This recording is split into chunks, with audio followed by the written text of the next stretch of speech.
Subscribe பட்டனை அமுக்குங்க, bell பட்டனை அமுக்குங்க. வாழ்க வளமுடன். இப்படிக்கு பாட்டி வைத்தியம். வணக்கம்ப்பா, உங்கள் பாட்டி பேசுகிறேன். இப்போ நான் ஹோம்மேடு செல்லா சொல்லித்தர போகிறேன். பாருங்க, இது வந்து ராகி கேழ்வரகுன்னு சொல்லுவாங்க, கேப்பன்னு சொல்லுவாங்க. இது வந்து காஞ்சது, கடையிலேருந்து வாங்கிட்டு வந்து வச்சுருக்கேன். இது வந்து காட்டில் விளையிறதுப்பா. நம்ம தண்ணியெல்லாம் ஊற்றி வளர்க்க தேவையில்லை. வானம் பார்த்த பூமியில் விளையிறது, எந்த உரமும் போட தேவையில்லை. அது பாட்டில் விளையும். நம்ம விதைச்சி மட்டும் விட்டா போதும், அறுக்க போனால் போதும். அந்த மாதிரி கூட ஒரு தடவை களை எடுப்பாங்க. அந்த மாதிரி விளையிறது, எந்த கெமிக்கலோ ஏதோ சேர்க்காதது, உரமெல்லாம் சேர்க்காத விளையிறது இந்த சிறுதானியங்கள் தான். அந்த சிறுதானியத்தை குழந்தைகளுக்கு எப்படி கொடுக்கறதுன்னு இப்போ நான் சொல்லித்தர போகிறேன். நான் வந்து சும்மா ஒரு இப்போ முத பழக்கிற குழந்தைகிட்ட இப்போ நான் சொல்கிறேன். 6 மாதம் முடியவுமே பிள்ளைகளுக்கு திட உணவு கொடுக்க ஆரம்பிச்சிடணும். அது எப்படி கொடுக்கணும் அப்படிங்கிறத இப்போ நான் சொல்கிறேன். இப்படி ஒரு கைப்பிடி எடுத்து ஊற போட்டுறணும்ப்பா. நான் ஒரு 10 மணி பகலில் ஒரு 10 மணி வாக்கில் ஊற போட்டுட்டு நைட்டு 8, 9, 10 மணி வாக்கில் அந்த தண்ணியெல்லாம் வடிச்சிட்டு நல்லா அலசி கழுவி வடிச்சிட்டு இப்படி ஒரு துணியில் முடியணும். இந்த துணியில் நான் இப்போ முடிஞ்சுதான் வச்சேன். முடிஞ்சு வெளியே காத்தாட கட்டி விட்டுறணும். கட்டி விட்டு இப்போ வெயில் காலங்கிறதுனால அது காஞ்சி போயிடும். அப்போ ஈரப்பதம் இருந்தால் தான் முளைக்கும். கூட தண்ணி தெளித்து விட்டுக்கிறணும். நம்ம படுத்து போகும்போது இந்த இடையில பாத்ரூம் போக்குலாம் எழுந்திரிச்சோம்னா அப்போ போய் தண்ணி தெளித்து விட்டோம்னா காலையில் எழுந்திரிச்சு பார்த்தா இந்த மாதிரி முளைச்சிருக்கும்ப்பா. இந்த மாதிரி முளைச்சிருக்கும். நான் கொஞ்சமாக தான் சாம்பிளுக்கு போட்டிருக்கேன். நீங்கள் நிறையாவே இன்னும் கொஞ்சம் ஒரு 200 கிராம் கூட போட்டு முளைக்க வச்சு நீங்கள் ஃப்ரிட்ஜில் வச்சுக்கலாம். ஏன்னா குழந்தைக்கு ஒரு தடவை மட்டும் கொடுக்க முடியாது, 4-5 தடவை கொடுக்கணும். ஒரு தடவைக்கு இவ்வளவு எடுத்துக்க, ஒரு கைப்பிடி அளவு எடுத்து போட்டாச்சு. இவ்வளவு எடுத்துக்கோங்க. எடுத்து இதை வந்து இப்போ நம்ம மிக்சியில் அரைக்கணும். இது முளைச்சது, இது முளைக்காது, தெரியுதா? முளைக்காது. இப்போ காஞ்சது அப்படியே இருக்குது. இது ஊற வச்சு முளைக்க வச்சதுப்பா. இது கூட குழந்தைகளுக்கு வந்து ஃபர்ஸ்ட் கொடுக்கறது ஜீரணம் ஆகாது. அதுக்கு இந்த இது ஓமம், நல்ல ஜீரண சக்தியை கொடுக்கறது ஓமம் கொஞ்சம் வேற எடுத்து வச்சிருக்கேன். 2வது, இது முளை கட்டினது வந்து ஈஸியாக வேற ஜீரணமாகும். வேற பல சத்துக்களும் இதில் ஜாஸ்தியாக கிடைக்கும். இப்படி சாதாரண நம்ம மாவு அரைக்கிறத காட்டிலும் இப்படி செஞ்சு நம்ம சாப்பிட்டா கூட கொஞ்சம் சத்து கிடைக்கும். குழந்தைங்க இப்படிலாம் சாப்பிட்டு தான் நல்லா கொடுன்னு வருவாங்கப்பா. இப்போ வந்து ஊற வச்ச இதை நான் இப்படிதான் கட்டி, பெரிய துணியாக தான் இருந்துச்சு. இப்படி ஒரு ரப்பர் பேண்ட் போட்டு கட்டி, இப்படி ரப்பர் பேண்டை போட்டு கட்டி இப்படி தொங்க விட்டேன். இடையில ஒரு தடவை தண்ணி இப்படி ஒரு சின்ன குண்டால கூட தண்ணியில் அமுக்கி விட்டேன். அது வாட்டில் இந்த அளவுக்கு முளைச்சிருச்சு. இப்படிதான் செய்யணும். முளை கட்டுறதுக்கு உங்களுக்கு நான் இப்போ சொல்லி தந்திருக்கேன். இப்போ வந்து இதை மிக்சியில் போட்டு உங்களுக்கு அரைக்கிறேன்.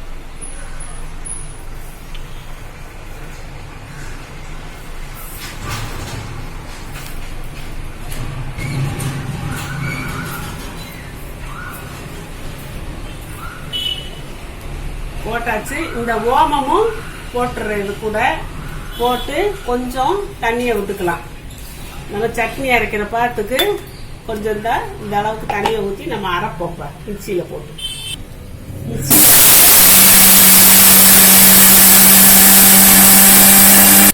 இன்னும் கொஞ்சம் தண்ணி ஊற்றிக்கலாம்ப்பா.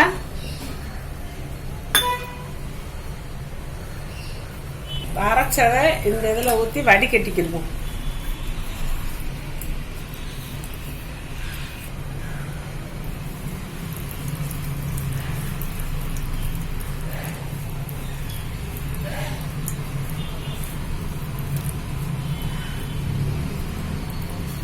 சக்கை இன்னொரு தடவை நம்ம அடிச்சு எடுத்துக்கலாம்ப்பா. இதுல இன்னும் கொஞ்சம் தண்ணியை ஊற்றி ஒரு அடி அடிச்சு நம்ம வடிச்சுக்கலாம். அவ்வளவுதான், போதும்.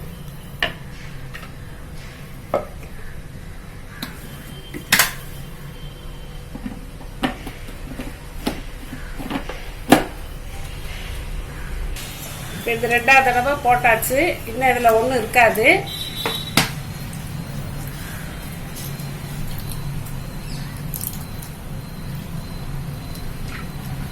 இது சக்கை, அதோட தோல்ப்பா.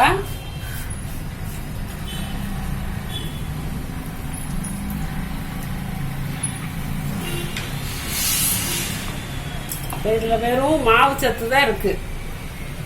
இதுல கொஞ்சமா ஒரு 2 ஸ்பூன் இந்த அளவுக்கு தண்ணி ஊற்றினா போதும்ப்பா. 2 ஸ்பூன் 3 ஸ்பூன் அளவுக்கு. இப்போ இந்த பாலை இதில் ஊற்றி இந்த தண்ணி கொதிச்சிருச்சுப்பா. ஊற்றி இப்படியே கலக்கும்.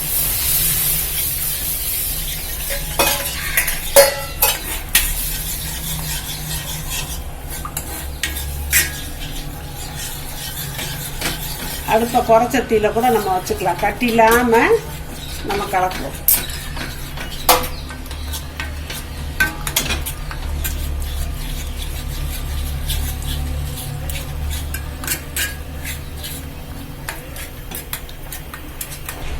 கெட்டியாக இருக்குப்பா. குழந்தைய எப்படி சாப்பிட மாட்டாங்க. இன்னும் கொஞ்சம் நம்ம தண்ணியை ஊற்றிக்கலாம்.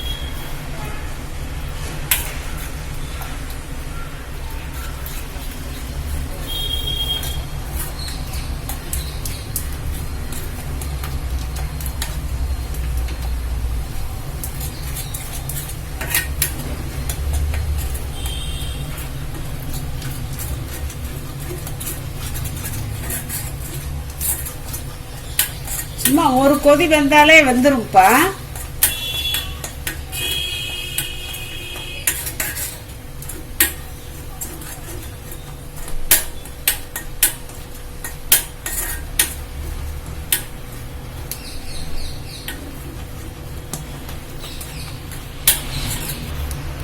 இந்த அளவுக்கு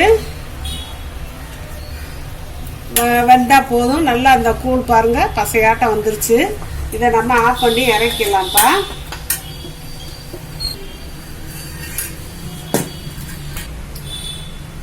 சின்ன பிள்ளைகளுக்கு எப்பவும் நம்ம சாப்பிட்ற ஒரு அரை உப்பு தந்தா போதும்ப்பா. ஏன்னா அவங்க நாக்கெல்லாம் நல்லா அப்படி ஃப்ரெஷ்ஷாக இருக்கும். நம்ம கண்டது கட்டி தின்னு நம்ம நாக்கெல்லாம் மறுமட்டையாக இருக்கும்.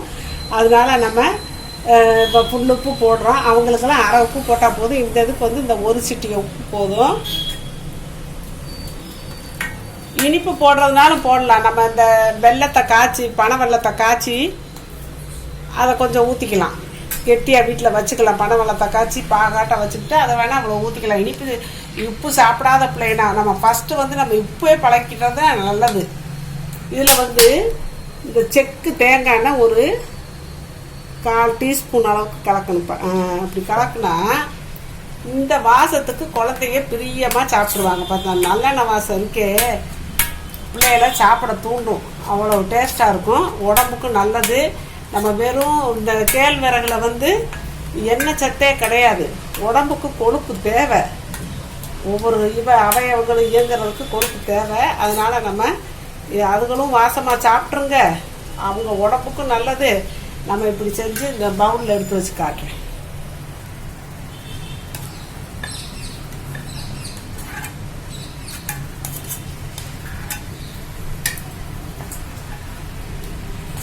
இந்த கூழப்பா வழக்கமாக கொடுக்க முடியாது. ஏன்னா மலச்சிக்கல் வந்துடும். அதில் இருக்க சக்கையெல்லாம் நம்ம எடுத்துடுறோம் இல்லையா, அதாங்க நார்ச்சத்து. அது இல்லாமல் கொடுக்குறோம். ஆனால் ஃபஸ்ட்டு பழகுற குழந்தைகளுக்கு நம்ம இப்படி தான் தர முடியும். வந்து நல்லா இப்படி இப்போ காலை நீட்டி குழந்தைய படுக்க வச்சு அப்படியே கொஞ்சம் கொஞ்சமாக எடுத்து இவ்வளோதான் எடுக்கணும். எடுத்து வாயில் வச்சோம்னா அப்படியே சப்பி சாப்பிடுங்க. 2வது நீங்கள் இப்போ 6 மாதம் முடிஞ்ச பிறகு தான் இதை நீங்கள் ஆரம்பிக்கணும். 6 மாதம் முடிஞ்ச பிறகு பிள்ளைகளுக்கு பகலில் பால் தரக்கூடாதுப்பா. பாலே தரக்கூடாது. இதவே செஞ்சு ஒரு நாளைக்கு 4 தடவை 5 தடவை 2 மணி நேரம் 2.5 மணி நேரத்துக்கு ஒருக்க 3 மணி நேரத்துக்கு ஒருக்க சாயந்தரம் 6 மணி வரைக்கும் இதவே கொடுக்கலாம். ஒரு 4-5 வாட்டி கொடுத்துட்டு அப்புறமேல 6 மணிக்கு மேலே அவங்க அம்மா பாலை கொடுக்கலாம். 6 மணிக்கு மேலே வேற எந்த உணவும் தர வேணாம். இப்படி 1 மாதத்துக்கு நீங்கள் தரலாம்ப்பா. 1 மாதத்துக்கு வந்துட்டு இது சாப்பிட்டா வந்து மலச்சிக்கல் வரும் குழந்தைகளுக்கு. ஏன்னா இதில் இருக்க ஃபைபர்லாம் எடுத்ததுனால. அதனால நம்ம என்ன செய்யணும், இந்த உலர்ந்த திராட்சை இருக்கு இல்லையா, அந்த சின்ன குழந்தைகளுக்கு ஒரு 10 உலர்ந்த திராட்சையை நைட்டில் ஊற வச்சு தண்ணியில் ஊற வச்சு அந்த குடிக்கிற தண்ணியில் ஊற வச்சுட்டு காலையில் எழுந்திரிச்சு அதை நசுக்கி விட்டு அந்த ஜூஸை கொடுத்தீங்கன்னா அந்த மலச்சிக்கல் பிரச்சனை தீர்ந்துடும். இதோட நம்ம நிப்பாட்டக்கூடாதுப்பா. பிள்ளைகளுக்கு அப்பப்போ பழ ஜூஸு, இந்த கேரட் ஜூஸு, கேரட் அடிச்சு இப்படியே தந்து 1 மாதம் நம்ம இந்த இதுலேயே ஒப்பேற்றிடலாம். அப்புறம் அடுத்த மாதத்துல நம்ம அந்த ராகியை இதை முளைக்கட்டோம்னா அது 1 கிலோவா வாங்கி ஊற வச்சு முளைக்கட்டி ஆற வச்சு அதை எடுத்து அதில் 200 கிராம் பாசி பருப்பு இருக்கு இல்லையா, அதை போட்டு 50 கிராம் சுக்கு வாங்கி நல்லா தோடெல்லாம் எடுத்துட்டு தட்டி அதையும் போட்டு விசிலில் கொடுத்து அரைச்சி வச்சுக்கோங்க. சுக்கு கொஞ்சோண்டு ஓமம் கூட போடலாம், போட்டு அரைச்சி வச்சுக்கிட்டு இதவே நம்ம கொடுத்துட்டு வந்தோம்னா அதில் ஃபைபர்லாம் சேர்ந்துருது. அப்புறம் மலச்சிக்கல் பிரச்சனை வராது. பசங்க பார்த்தீங்கன்னா கொழுன்னு வருவாங்க. அதுக்கு தான் இந்த மாதிரி ராகி தான். நீங்கள் என்ன இதை கொடுத்தாலும் வேறு செரிலாக் கொடுத்தாலும் என்ன கொடுத்தாலும் அதெல்லாம் சரிப்பட்டு வராது. கிண்ணு ஃபுட்டே ஆகாதுன்னு சொல்லுவாங்க. அதுக்கு எந்த காலத்தில் அவங்க தயாரித்தாங்களோ எப்படி தயாரித்தாங்களோ. அதனால் நம்ம கைப்பட நம்ம பிள்ளைகளுக்கே சொல்லிக்கலாம். இதை நீங்கள் நைட்டில் நான் இவ்வளோண்டு ஊற போட்டேன், நீங்கள் கூட கொஞ்சம் ஒரு டம்ளர் ஊற பண்ணீங்கன்னா குழந்தைகளுக்கு ஒரு 4-5 வாட்டி அப்பப்போ தான் செய்யணும். நீங்கள் மொத்தமாக பாலெல்லாம் எடுத்து வச்சுட்டு இருக்கக்கூடாது. அப்பப்போ அரைச்சி அப்பப்போ எடுத்து அப்பப்போ கிண்டி தரணும். பிள்ளைகளுக்கு கூட தான் கொடுக்குறப்ப இப்போ தேவையில்லை. இதில் பாதி கொடுத்தா போதும். அப்படி அப்படியே கொஞ்சம் கொஞ்சமாக கூட்டிகிட்டே போகலாம்ப்பா. இது மாதிரி செஞ்சு பழகிட்டீங்க. இதுதான் செரிலாக், ஹோம்மேட் செரிலாக். என்னை கேட்டிருக்காங்க, கமெண்ட்ல கேட்டிருக்காங்க, எனக்கு ஹோம்மேடு செரிலாக் செஞ்சு காட்டுங்க அப்படின்னு கேட்டிருக்காங்க. நான் செஞ்சு காட்டிட்டேன். இதை ஃபாலோ பண்ணி பிள்ளைகளை ஆரோக்கியமாக நீங்கள் வளர்த்துக்கலாம். பிள்ளைகளுக்கு அயன் சத்து, கால்சியம் சத்து ரொம்ப நல்லா சூப்பராக கிடைக்கும். சாப்பிட்டா வாழ்க வளமுல. இப்போ நிறைய பேர்ப்பா நான் அவங்க கொஸ்டினுக்கு ஆன்சர் சொல்கிறதுலன்னு கேட்குறாங்க. சொல்லிக்கிட்டு தான் இருக்கேன். நான் அதுக்குன்னு சொல்லி பார்வையாளர்கள் கேள்வி பதில் நான் போட்டிருக்கேன். அதை பார்த்துக்கோங்கப்பா. அதை பார்த்தீங்கன்னா உங்களுக்கு தெரியும். நான் வரிசையாக கேள்வி பதில் போட்டுக்கிட்டே இருக்கேன்.